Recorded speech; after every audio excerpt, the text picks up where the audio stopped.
Things not to put on your resume. Hello and welcome back to our channel. So in this next season of placements and employment chances, we have a new subject for you. To make sure your resume does not include any of these unneeded or continuous items to offer yourself the best chance of getting accepted for an interview. When we used to go for our placements, we used to find the ways to improve our resumes. Now that the trigger exam, a whole community is here for you to help on that and make your best out of it. So without any further ado, let's get in the video. First is too much information. I know we people, in order to get placed, put so much information about ourselves that it become too much information for the interviewer. So it may be tempted to include everything on your resume that could be relevant to a role you want. But there is always a chance of including too much information. Keeping in that, interviewers may review hundreds of resumes in a day. So the key earning here is their attention. So include only positions that are either relevant to the job you are applying for or are necessary to show a certain length of employment history. Second, a solid wall of text. In addition to keeping information minimal, you'll also need to organize it well to ensure readability. A well-structured resume is easier to read and draw a hiring manager's eye to your most job-relevant skill so that they can see at a glance whether you are an appropriate candidate for the job or not. Bullet points are an effective way to highlight your key abilities visually, and the format lends itself to a series where direct links between the job description and your experience. Many recruiters will use software that scans resume for the keywords they are looking for and gives you a rating based on the similarities between your resume and their list of requirements.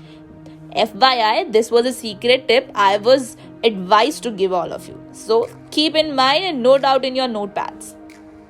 Third, spelling mistakes and grammatical errors. If you are applying for several jobs and tailoring your resume to each of them, I know you might be in a hurry, but changing the structure and adding new text can lead to the typo and other errors. Ask a friend, family member or a colleague to read through your resume to catch any mistakes you might have overlooked. You can also use spelling and grammar checks in your word processor, or you can use online. There are a lot of online processors you can use for checking grammatical errors. Some people find that printing their resume out makes it easier to spot errors that they may miss on the screen. Next is inaccuracies about your qualification or experiences. Top among things not to put on a resume are dishonest statements. I know we people tend to babble about ourselves a lot, but these can take the form of half-truth, inaccuracies or misleading statements, but they all amount to the same thing.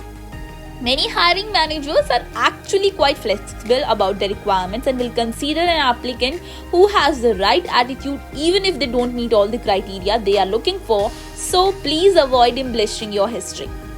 Next is unnecessary personal information. So your resume is a place to showcase the achievement that you may have or made a great employee. So stick to the information that is most relevant to the job you have applied for.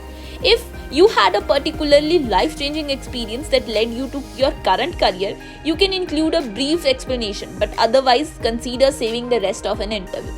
Unless your family situation, religious beliefs or political learnings are particularly specifically related to your application, leave them.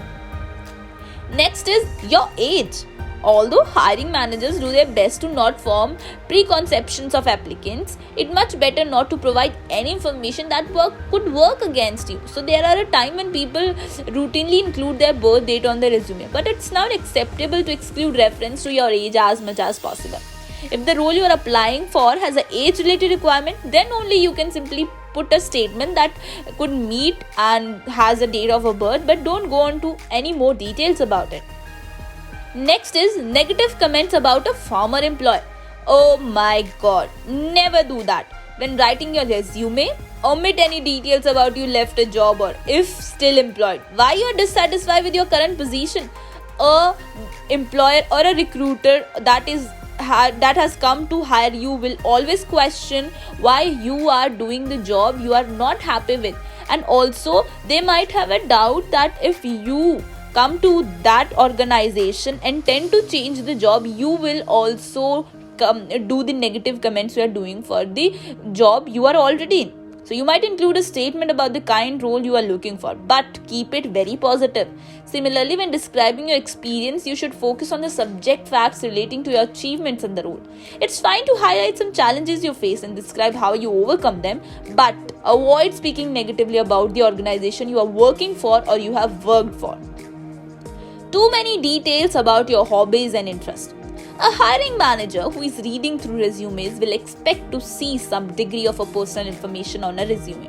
With increasing focus on work-life balance and the need of a downtime, including some details of your interests and hobbies, is expected and even encouraged.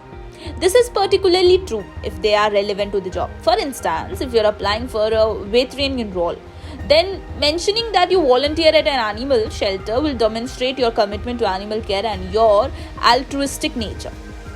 Next is passive language. Your career isn't something that just happened to you. You use action words and take credit for making it happen. Your resume is your choice to make an impression on a hiring manager. So make sure you take full advantage of with the strong action verbs and a roundup of all the things that you may have a great choice for the job. Last is tiny text. Okay, so although reducing the font size can seem like a great way to free up some space to include more information on resume, but you want your resume to be easy to read to encourage a recruiter to read as much as it possible.